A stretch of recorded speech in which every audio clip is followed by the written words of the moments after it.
Hello everyone, welcome to all. स्वागत है आप सभी का मिड पॉइंट क्लासेस चैनल पर। मैं हूं नीतीश गर्ग और जो हमारी सीरीज हमने स्टार्ट की थी social and political life civics की 7th क्लास की एनसीईआरटी कंप्लीट समरी, उसका आज हम 4 चैप्टर कवर करने वाले हैं। इससे पहले हमने 3 चैप्टर कवर कर लिए हैं। अगर आपने कोई भी चैप्टर मिस किया या एक भी नहीं देखा है तो आप हमारे चैनल पर जाकर देख सकते हैं।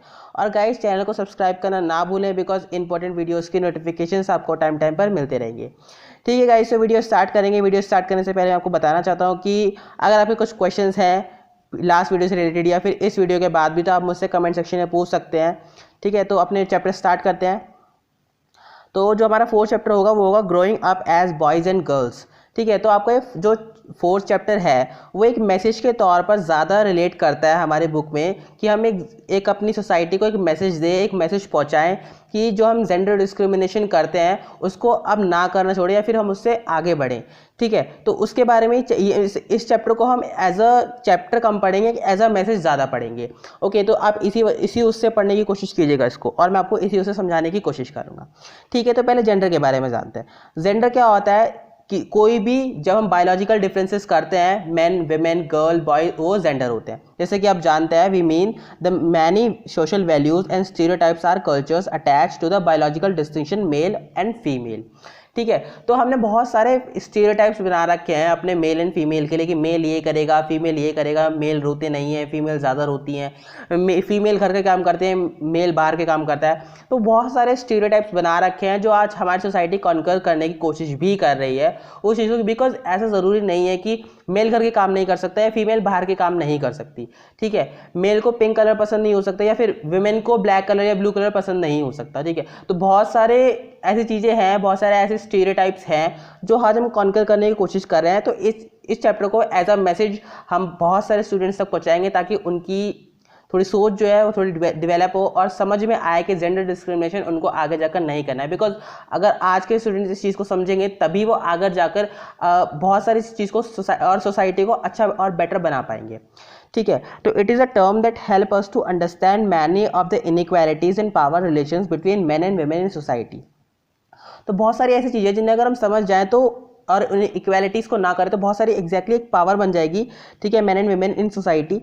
तो हमें एग्जैक्टली समझना होगा कि जो वुमेन के काम हैं वो मेन से कम आके जाते हैं। मतलब जिस लाइक कि ऐसा कहा जाता है कि मेन ज़्यादा काम करते हैं, वुमेन कम काम करती है, या फिर जो वुमेन काम करती हैं उनके कामों को ज़्यादा वैल्यू नहीं दी जाती है, मतलब कि वो डी वैल्यूज़ किए जाते हैं। एग्जैक्टली उनको ऐसा नहीं देखा जाता है, वो उनको ऐसा दिखाया जाता है कि हाँ ये तो वुमेन्स के काम है, उनको करना ही पड़ेगा, हाउस होल्ड वर्क। एग्जैक्टली उनको मे बी 12, 14 आवर्स, 15 आवर्स पूरे दिन में लगना पड़ता है, बट उनके कामों को डी वैल्यूज़ किया जाता है। बट अगर मैन 8 आवर्स भी वर्क कर रहा है बाहर जाकर तो वो अपने काम को ऐसे दिखाता है कि हाँ हमने बहुत सारा काम किया है।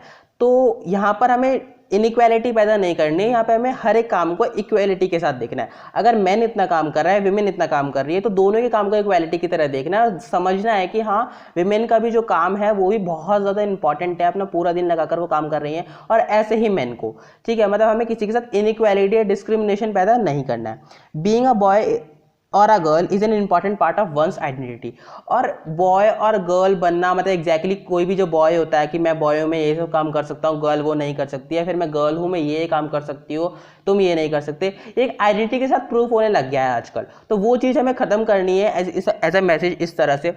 तो ऐसी बहुत सारी चीज़ें हैं जो हम समझेंगे कुछ केस स्टडीज़ के थ्रू जो आपकी बुक में दी गई हैं। 2 केस स्टडी दी गई हैं, उसके बारे में हम जानेंगे अभी। ठीक है, तो ये ओवरव्यू था थोड़ा सा, उसके बारे में हमने जाना। तो अब केस स्टडी देखते हैं। तो केस स्टडी 2 दे रखी है, एक तो हमारे भारत के मध्य प्रदेश की दे रखी है और एक समोआ आइलैंड की दे रखी है जो कि आपका पैसिफिक ओशन में। तो पहले पैसिफिक ओशन के समोआ आइलैंड की बात कर लेते हैं कि वहाँ पर कैसे तरह से बॉयज़ एंड गर्ल्स को ट्रीट किया जाता है। तो the Samoa island are part of a large group of small island. तो बहुत सारे छोटे छोटे आइलैंडों का बहुत ज़्यादा बड़ा ग्रुप है ये, जो कि आपके सदर्न पार्ट मतलब पैसिफिक ओशन के सदर्न पार्ट में आता है, मतलब निचले हिस्से में आपका समोआ आइलैंड बिलोंग करता है। तो 1920s की बात करें तो children did not go to school, मतलब वहाँ पर जो बच्चे थे वो स्कूल नहीं जाते थे। ठीक है। बट किसी के साथ डिस्क्रिमिनेशन नहीं किया जाता था, मतलब कि ऐसा हमने देखा जाता था कि जब बच्चे छोटे होते थे तो उनको क्या किया जाता था कि दोनों मिलकर हाउस होल्ड वर्क भी करेंगे, मतलब बास्केट वीविंग करेंगे, और गर्ल्स एंड बॉयज़ ही बाहर जाकर कोकोनट प्लांटेशन करेंगे या फिर गाय भैंसों को चराने जाएंगे। मतलब बहुत सारे ऐसे काम थे जो दोनों मिलकर किया करते थे। उसके बाद जैसे जैसे बड़े होने लगते हैं, बॉयज़ बड़े होने लगते हैं तो वो बाहर के काम करते हैं, गर्ल्स बड़े होने लगती हैं तो वो घर के काम संभालने लगती हैं। तो इस तरह से जैसे जैसे बच्चे बड़े होते चले जाते हैं तो उनमें डिस्क्रिमिनेशन वैल्यू पैदा की जाती है। अब ये स्टार्टिंग कहाँ से होती है? स्टार्टिंग होती है जब एक बच्चा छोटा होता है, उसको कुछ ऐसी चीज़ें बताई जाती है, जैसे कि हमने 6th क्लास के एनसीईआरटी में भी डिस्कस किया था इनइक्वालिटीज़ के बारे में। तो ऐसे यहाँ पर हम डिस्कस करते हैं एग्जैक्टली कि जब बच्चा छोटा होता है तो उसको बताया जाता है कि लड़के नहीं रोते हैं, ठीक है, लड़का का रोना अच्छा नहीं होता है, गर्ल ज़्यादा रोती है, लड़के नहीं रोते। तो हमारे माइंड में एक स्टीरियोटाइप बिठाया जाता है कि लड़के रोते नहीं हैं। तो अगर लड़के को रोना भी होगा, because everyone has a feeling, तो अगर उसको रोना भी होगा तो वो नहीं रो पाएगा सोसाइटी के सामने, वो कहीं छुप कर रोएगा। और ये बहुत सारी चीज़ों का कारण भी बन सकती है। सबसे मेन रीज़न इस चीज़ का डिप्रेशन भी हो सकता है। ओके, तो they learned many things from adults. वो वहाँ पर बहुत सारी चीज़ें अपने बड़ों से सीखते थे कि बड़ों से कैसे काम कर रहे थे। फिशिंग वहाँ का मेन इंपॉर्टेंट काम था, ठीक है, मतलब मच्छी पालन एग्जैक्टली आप कह सकते हैं कि कोई भी आइलैंड है तो वहाँ पर मच्छी पालन मेन कार्य होगा ही, ऑब्वियसली बात है। तो as soon as baby could walk, मतलब जैसे कि वो चलना शुरू कर देता है तो उनके जब मदर फादर होते हैं, पेरेंट्स होते हैं, तो उनकी देखभाल करना बंद कर देते हैं। उनकी देखभाल उनके एल्डर सिस्टर्स ब्रदर करने लगते हैं, शुरुआत कर देते हैं, क्योंकि उनके मदर पेरेंट्स भी खेतों में जाकर वर्क करते थे, बहुत सारे वर्क रहते थे बाहर के उनको, तो वो भी वर्क संभालते थे, ठीक है। Older children just like both boys and girls took care of their younger siblings, मतलब जो बड़े बच्चे रहते थे वो अपने छोटे सिबलिंग्स की देखभाल किया करते थे। उसके बाद तो by the time a boy was about 9 year old, जैसे ही बच्चा 9 साल का हुआ करता था तो वो अपने मतलब एक तरह से वो बड़े बच्चों को ज्वाइन कर लेता था, खेतों में जाना शुरू कर देता था और आउटडोर जॉब्स करता था, जैसे लाइक कि फिशिंग करना, कोकोनट्स प्लांटिंग करना, तो इस तरह के काम वहाँ पर करने लगे थे। ऐसे ही जब लड़की 14 साल की हो जाती थी तो वो घर में रहकर काम करती, जैसे लाइक कि हाउस होल्ड वर्क करना, बच्चों को संभालना, बास्केट वीविंग करना और कुकिंग करना। तो इस तरह से बच्चों को उन कामों में बांट दिया जाता था, उनको डिस्क्रिमिनेट किया जाता था, उनको दिखाया जाता था कि गर्ल्स के ये काम होते हैं, बॉयज़ के ये काम होते हैं। तो एग्जैक्टली शुरू से एक स्टीरियोटाइप बिठाया जाता है बच्चों के मन में कि बॉयज़ का ये काम है, गर्ल्स का ये काम है। आज भी अगर हम देखते हैं कि एक लड़का अगर खाना बना रहा है तो उसको उस तरह से वो जज करते हैं कि एग्जैक्टली वो सही नहीं है। But do you think that कि अगर एक लड़का खाना बनाता है या घर के कोई काम करता है तो वो गलत है? वो कभी गलत नहीं हो सकता। या अगर गर्ल एक बाहर जॉब करने जा रही है, आजकल के टाइम में अगर हम गर्ल्स को देखें तो जैसे लाइक हम बहुत मेजर एग्जांपल्स ले सकते हैं, कल्पना चावला, ठीक है, और आपकी किरण बेदी, तो बहुत बड़े बड़े आइडल्स हैं हमारे सामने जो शायद उससे भी आगे पहुंच चुके हैं जैसे हम सोचते हैं। तो वी डोंट थिंक दैट कि ये स्टीरियोटाइप हमारे रियल लाइफ में काम करते हैं। ओके, अगर हम इनसे हटकर देखें तो शायद ये कहीं ज़्यादा पिछड़ चुके हैं। उसके बाद मध्य प्रदेश का एक एग्जाम्पल लेते हैं। तो हमारे मध्य प्रदेश में 1960 की अगर बात करें तो जैसे ही बच्चा 6 साल का होता था तो उनके लिए अलग अलग स्कूल हो जाते थे, मतलब वहाँ पर कोर्स नहीं रहते थे एग्जैक्टली लड़का लड़की जहाँ पर साथ में पढ़े, उनके लिए अलग अलग स्कूल्स बनाए जाते थे, बॉयज़ के लिए अलग, गर्ल्स के लिए अलग। गर्ल्स के लिए ज़्यादा अच्छी फैसिलिटीज़ दी जाती थी, मतलब उनको थोड़ा सा कवर्ड एरिया में रखा जाता था, उनको सिक्योरिटी पूरी उनको दी जाती थी। बॉयज़ को इतनी सिक्योरिटी नहीं दी जाती थी, जस्ट लाइक कि they had a central courtyard where they played in total circulation and safety from the outside world. तो एक कोर्टयार्ड बनाया जाता था गर्ल्स के लिए खेलने के लिए और बॉयज़ के लिए ओपन प्ले ग्राउंड रहता था। ऐसे ही अगर हम बात करें जब शाम को छुट्टी होती थी स्कूल से तो बॉयज होते थे वो अपनी जो स्ट्रीट रहती थी, मतलब सड़क रहती थी स्कूल से आने वाली, उस पर वो साइकिल से स्टंट कर देते, कहीं भी खड़े हो जाते थे, बातें कर सकते थे। बट गर्ल का क्या था कि वो बिल्कुल सीधे रास्ते से अपने घर आती थी और झुंड बनाकर आती थी, मतलब बहुत सारे ग्रुप में आती थी एक, ताकि उनके ऊपर कोई एग्जैक्टली टीज ना कर सके, उनको अटैक ना कर सके। तो एक डर की भावना जो है वो बिठाई जाती थी, एक स्टीरियोटाइप बिठाए जाते थे उनके मन में। उनके पेरेंट्स बोलते थे कि नहीं बेटा तुम्हें सीधे सीधे घर आना है, तुम्हें किसी से नहीं बोलना क्योंकि तुम एक गर्ल हो। उनको ये नहीं सिखाया जाता है एग्जैक्टली कि तुम्हें भी लड़ना आता है और तुम भी उनसे लड़ सकते हो, ठीक है। मतलब एग्जैक्टली हमारी सोसाइटी जो है वो अलग ही वे में जा रही है, अलग ही कुछ सिखा रही है, जिससे कि हमारे जो यंगर चाइल्ड्स होते हैं या फिर आपकी नेक्स्ट जनरेशन होती है वो उसी चीज़ को सीखती है और उसी चीज़ को फॉलो करती है। ओके, ऐसे ही अब हम डिफरेंसेस की बात करते हैं। अब उनका कारण क्या है, कहाँ से वो स्टार्ट होते हैं, उसके बारे में बात करते हैं। तो हम जैसे कि हमें पता है we also realise that society make clear distinctions between boys and girls. जैसे कि हमें पता है बॉयज़ एंड गर्ल्स में बहुत सारे डिस्टिंक्शंस होते हैं, डिस्क्रिमिनेशंस होते हैं। They begins from a very young age, तो बहुत छोटी एज से ये चीज़ शुरू हो जाती है। जैसे लाइक कि बॉयज़ को खेलने के लिए कार दी जाती है और गर्ल्स को खेलने के लिए डॉल दी जाती है। ऐसे ही बॉयज़ का फेवरेट कलर को ब्लू बताया जाता है, गर्ल्स के फेवरेट कलर को पिंक बताया जाता है। डू यू थिंक दैट कि बॉयज़ का कलर पिंक नहीं हो सकता है, फिर गर्ल ब्लू या ब्लैक पसंद नहीं कर सकती? ऐसा कुछ नहीं हो सकता, सब कुछ पसंद हो सकता है किसी को भी।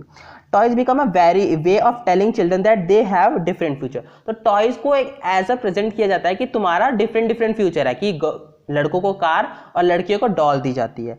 ऐसे ही बहुत सारे डिफरेंसेस होते हैं, जैसे लाइक कि आपकी ड्रेसिंग सेंस में, टॉकिंग में, मतलब बोलचाल में, कि लड़कियों को थोड़ा अच्छे से बोलना है, तहजीब से बोलना है, लड़कों रफ बोल सकते हैं, उनको कोई वो नहीं है। गेम्स जो खेलने हैं लड़कियों को हार्ड गेम्स नहीं खेलने, जैसे कि कबड्डी, क्रिकेट वगैरह ये सब चीज़ें नहीं खेलनी है, फुटबॉल नहीं खेलनी है। और लड़कियों को लड़कों को आपके हाउस होल्ड गेम नहीं खेलना है, जैसे लाइक डॉल से खेलना है, फिर ऐसे कुछ चीज़ें, या घर बनाना या फिर घर खेलना, इस तरह से कुछ चीज़ें।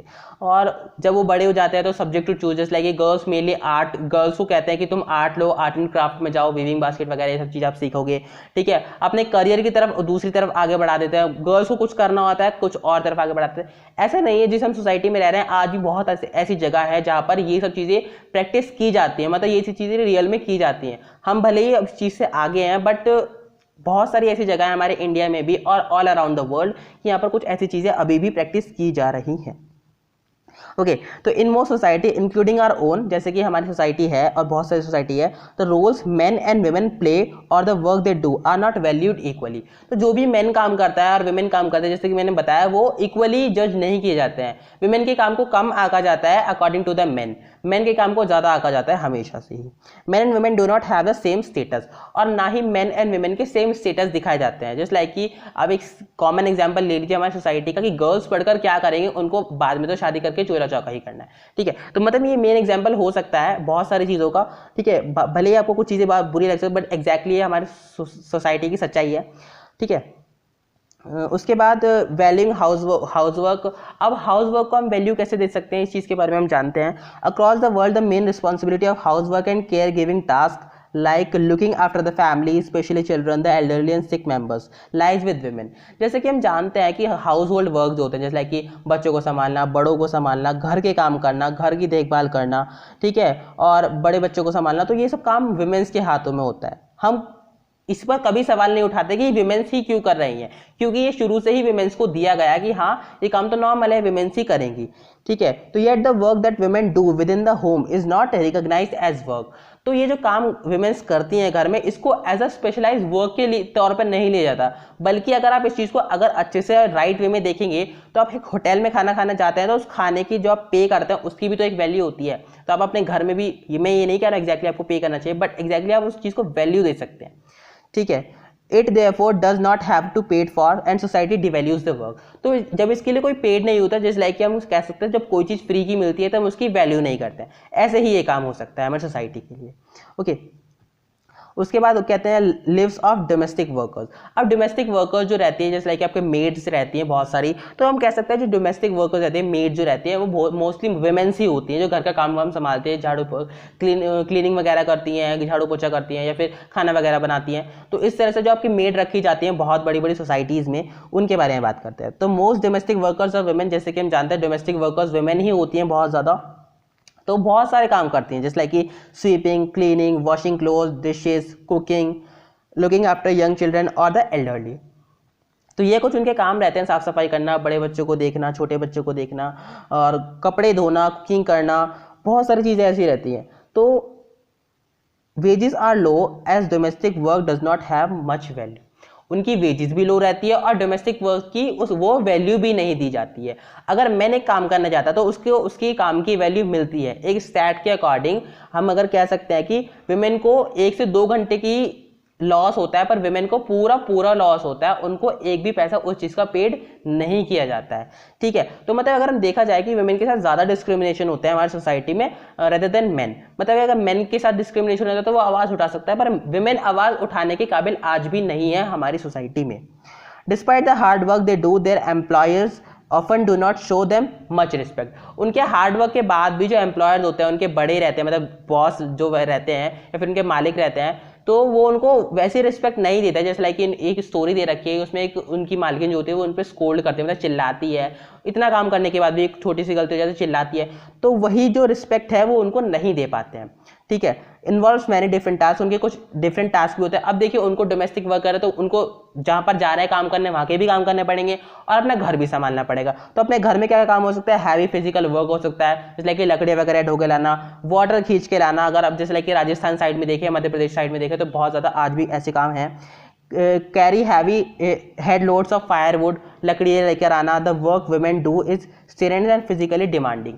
तो जो ये वुमेन्स काम कर रही हैं बहुत ज़्यादा फिजिकली डिमांडिंग है, बट उनको वो चीज़ें नहीं मिलती, तो उनके पास डबल प्रेशर आ जाता है उस चीज़ का करने के लिए। मतलब वो बाहर के काम भी कर रही हैं, घर के काम भी कर रही हैं, बच्चों को भी संभाल रही हैं। एग्जैक्टली डबल नहीं तो बहुत उससे भी ज़्यादा, कहीं ज़्यादा प्रेशर आ जाता है उनके पास। फिर भी ऐसी कुछ चीज़ें हैं जो हमारी सोसाइटी में आज भी डिवैल्यूज़ की जाती हैं वुमेन्स को लेकर, और उनको इक्वालिटीज़ के तौर पर नहीं रखा जाता है आज भी। ओके, अब वुमेन वर्क एंड इक्वालिटी के बारे में बात करते हैं। तो जैसे कि हम जानते हैं कि हमारे कॉन्स्टिट्यूशन में constitution is equality is important principle of our constitution. जैसे कि हम जानते हैं, हमने 6th क्लास की एनसीईआरटी में भी पढ़ा था कि इक्वालिटी जो है हमारे कॉन्स्टिट्यूशन का बहुत ज़्यादा मेन प्रिंसिपल है, एक सिद्धांत है, मुख्य सिद्धांत है। ओके, तो कॉन्स्टिट्यूशन कहता है कि मेल और फीमेल होना ये कारण नहीं हो सकता कभी भी डिस्क्रिमिनेशन का। मतलब आपका मेल और फीमेल होने से ऐसा कभी नहीं हो सकता कि इनके बीच में डिस्क्रिमिनेशन कोई किया जा सकता है। The government is therefore committed to understanding the reason of this and taking positive steps to remedy the situation. तो गवर्नमेंट इस चीज़ को समझती है और कुछ ऐसी चीज़ें लेकर आती है ताकि इस चीज़ को कॉन्कर किया जा सके, संभाला जा सके बहुत हद तक। और आज भी सरकार बहुत सारी ऐसी वो चीज़ें लेकर आती है, जैसे कि सबसे मेन इंपॉर्टेंट हो सकता है बेटी बचाओ बेटी पढ़ाओ अभियान, जिससे कि बहुत सारी बेटियों को या फिर बहुत सारी माँ बहनों को ऐसी चीज़ें मिली है, मतलब उनको स्कूल जाने का मौका मिला है, पढ़ने का मौका मिला है, वहाँ पर उनको एजुकेशन प्राप्त करने का मौका मिला है, जो शायद उनकी लाइफ में अभी तक पॉसिबल नहीं था, जो कि पॉसिबल हो गया है इस अभियान के तहत।